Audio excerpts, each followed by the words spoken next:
अस्सलाम वालेकुम बच्चों। आज हम उर्दू में हसन गंगू के मश्की सवालात हल करेंगे।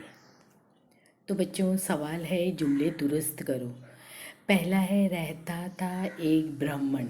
अभी आगे पीछे दिया है, इनको हमको सही करना है। तो क्या लिखोगे? एक ब्राह्मण रहता था, बहुत गरीब था हसन। हसन बहुत गरीब था, हल चला रहा था खेत में। तो बच्चों, क्या लिखोगे आप लोग? खेत में हल चला रहा था, बहुत खुश हुआ वो बहुत खुश हुआ। बहुत खुश थी उससे रियाया। तो इसका क्या आएगा बच्चों? रियाया उससे बहुत खुश थी। इस तरह सही करके लिखना है। अब बच्चों, यहाँ सही लफ्ज़ चुनकर खाना खाली जगह मुकम्मल करना है। तो ये जो ब्रैकेट में दिया है, इसमें से जवाबात इसमें लिखना है। तो बच्चों, यहाँ देखेंगे आप लोग, बादशाह इसके दरबारी गंगू की बहुत इज्जत करते थे। यहाँ सरकारी भी है, दरबारी भी है।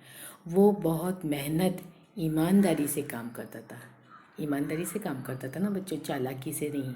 बादशाह ने इसको दक्कन का सूबेदार बना दिया।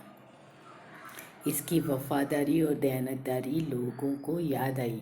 ईमानदारी, दयानतदारी, यहाँ पर दयानतदारी आएगा। और बच्चों, आखिर में मैंने वापस आपको ये जवाबात लिख कर दिए हैं। एक ब्राह्मण रहता था, हसन बहुत खुश था, खेत में हल चला रहा था, वो बहुत खुश हुआ, रियाया इससे बहुत खुश हुई। तो बच्चों, ये थे हसन गंगू के मश्की सवाल। जुमले दुरुस्त करके लिखना और क्या करना था बच्चों?